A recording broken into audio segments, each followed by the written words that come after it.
Elevated bridge તૈયાર થઈ ગયો છે। બનાસકાંઠાના પાલનપુરમાં જમીનથી 17 મીટર ઊંચો ભારતનો આ બીજો 3 લેગ એલિવેટેડ બ્રિજ છે। આરટીઓ બ્રિજ તૈયાર થઈ ગયો છે। ભાદરવી પૂનમનો મેળો શરૂ થવાની સાથે જ બ્રિજનું પણ લોકાર્પણ કરાશે। સમગ્ર ભારતમાં પ્રથમ ચેન્નાઈ બાદ બીજો બનાસકાંઠાના પાલનપુરમાં 3 લેગ એલિવેટેડ બ્રિજ બનાવવામાં આવ્યો છે। આરટીઓ સર્કલ ખાતે 89.10 કરોડના ખર્ચે બનેલા આ એલિવેટેડ બ્રિજને ખુલ્લો મૂકવા માટે તૈયારીઓ ચાલી રહી છે। તો વિશેષ ડિઝાઇનથી ખાસ તૈયાર કરેલ આ બ્રિજને 12 સપ્ટેમ્બરના રોજ લોકાર્પણ કરાશે। Ahmedabad Abu road national highway પર વધતા ટ્રાફિકની સમસ્યાને દૂર કરવા ખાસ ડિઝાઇનથી આ બ્રિજ તૈયાર કરવામાં આવ્યો છે। આ બ્રિજ પર એક તરફ આબુ રોડ તો બીજી તરફ અંબાજી અને ત્રીજી તરફ અમદાવાદ જવાનો માર્ગ બનાવાયો છે। એલિવેટેડ બ્રિજથી Ahmedabad Abu road national highway પરની ટ્રાફિકની સમસ્યા હળવી બનશે તેમજ અંબાજી તરફ જતા વાહન ચાલકોને પણ મોટી રાહત થશે। આ પુલનું કામ છેલ્લા 4 વર્ષથી બંધ હતું, પણ ટૂંક સમયમાં સારું કામ થયું છે અને અંબાજી જવા માટે આબુ રોડ જવા માટે સરળ લોકોને પડશે અને જે 12 કિલોમીટર ફરીને જવું પડતું હતું અને જે કોન્ટ્રાક્ટરને કામ કર્યું સારું કર્યું છે।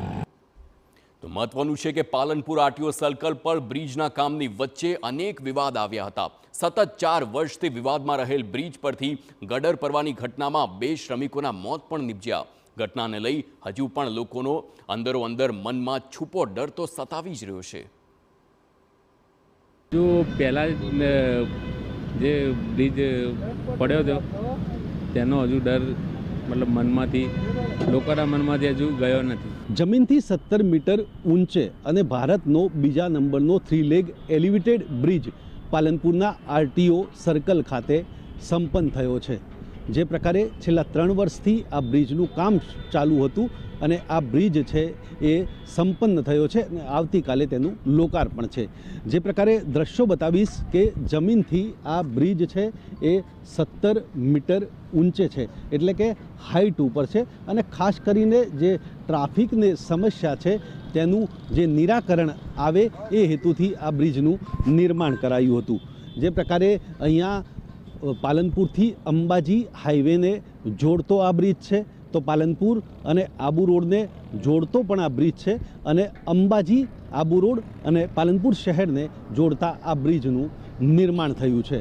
ત્યારે જે પ્રકારે આ બ્રિજમાં છે એ છેલ્લા 3 વર્ષથી જેનું કામ ચાલી રહ્યું હતું અને આ બ્રિજમાં અંતે આ બ્રિજ સંપન્ન થયો છે। જો કે 89 કરોડના ખર્ચે બનેલો આ બ્રિજ છે એ જેમાં 3600 મેટ્રિક ટન લોખંડનો વપરાશ થયો છે અને 16000 મેટ્રિક ટન સિમેન્ટનો વપરાશ થયો છે। એટલે કે 12 માસ અગાઉ આ બ્રિજ પર ગડરો પડવાની ઘટના બની હતી અને જેમાં 2 લોકોના મોત પણ થયા હતા અને ત્યારબાદ જે રાજ્ય સરકારની જે મંજૂરી બાદ આ બ્રિજનું કામ ફરી શરૂ થયું હતું અને હવે જે બ્રિજના જે કન્સ્ટ્રક્શન કંપની છે એ દાવો કરી રહી છે કે ભારતનો બીજા નંબરનો આ બ્રિજ સૌથી મજબૂત બ્રિજ બની રહ્યો છે।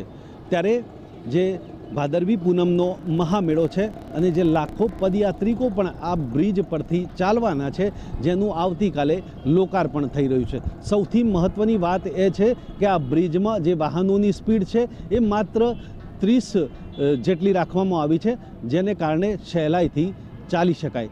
ત્યારે અનેક વિવાદો વચ્ચે આ બ્રિજનું અત્યારે તો કામ સંપન્ન થયું છે, આવતીકાલે આ બ્રિજનું લોકાર્પણ છે।